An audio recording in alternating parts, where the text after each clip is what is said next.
പ്രിയ പ്രേക്ഷകർക്ക് സീരിയൽ ന്യൂസിലേക്ക് സ്വാഗതം. കൂടുതൽ സീരിയൽ ന്യൂസുകൾ അതിവേഗം ലഭിക്കുന്നതിന് ഈ ചാനൽ സബ്സ്ക്രൈബ് ചെയ്യുക. ബെൽ ഐക്കൺ മറക്കാതെ ക്ലിക്ക് ചെയ്യുക. വീഡിയോ ഇഷ്ടമായി എങ്കിൽ ലൈക്ക് ചെയ്യാൻ മറക്കരുത്. സുപ്രധാനമായ തിരിച്ചടികളാണ് ഇപ്പോൾ ദേവബാലയ്ക്ക് ലഭിച്ചുകൊണ്ടിരിക്കുന്നത്. ദേവബാല ഒരിക്കലും വിചാരിച്ചില്ല ഇങ്ങനെ അഭിഷേകിന്റെ അച്ഛൻ കടന്നു വരുമെന്ന്.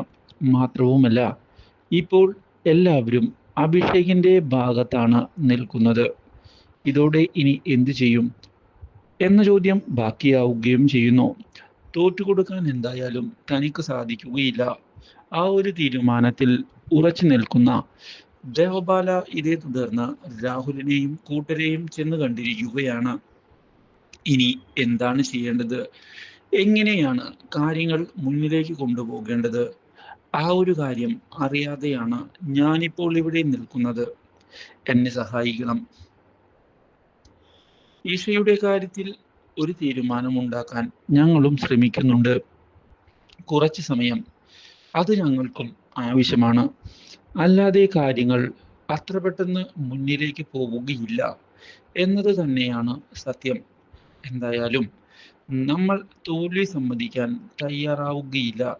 ആ ഒരു കാര്യം ഞാൻ നിനക്ക് ഉറപ്പ് നൽകാം. എനിക്ക് ഉറപ്പല്ല, കാര്യങ്ങൾ നടക്കുകയാണ് വേണ്ടത്. നിങ്ങളെ സഹായിക്കാൻ നോക്കിയിട്ട് ഇതുവരെ അബദ്ധം മാത്രമാണ് സംഭവിച്ചിട്ടുള്ളത്. അതാണ് എൻ്റെ പേടി. ഞാനിനി എന്ത് ചെയ്യണം, എങ്ങനെ ചെയ്യണം എന്നാണ് ഇതേ തുടർന്ന് ദേവബാലയെ ചെന്ന് കാണുന്ന ദേവരാജൻ, നീ ഇപ്പോൾ കാണിക്കുന്നതിൽ കുറച്ചൊക്കെ എടുത്തുചാട്ടമുണ്ട് എന്ന് പറയുകയാണ്. കാര്യങ്ങൾ വിചാരിച്ചതുപോലെ നടക്കില്ല.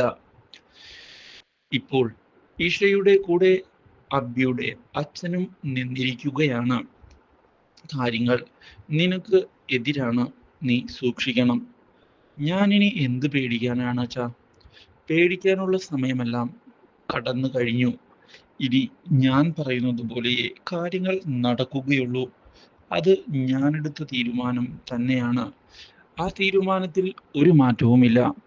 കാര്യങ്ങൾ മുന്നിലേക്ക് കൊണ്ടുപോവുക തന്നെ ചെയ്യും.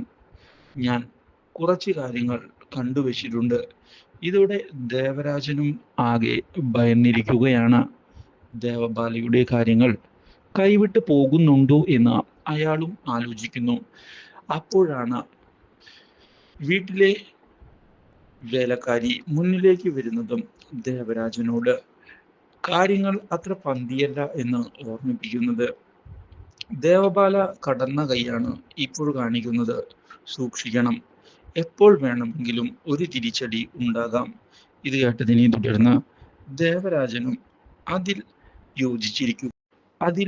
യോജിച്ചിരിക്കുകയാണ്. Do like, share and subscribe.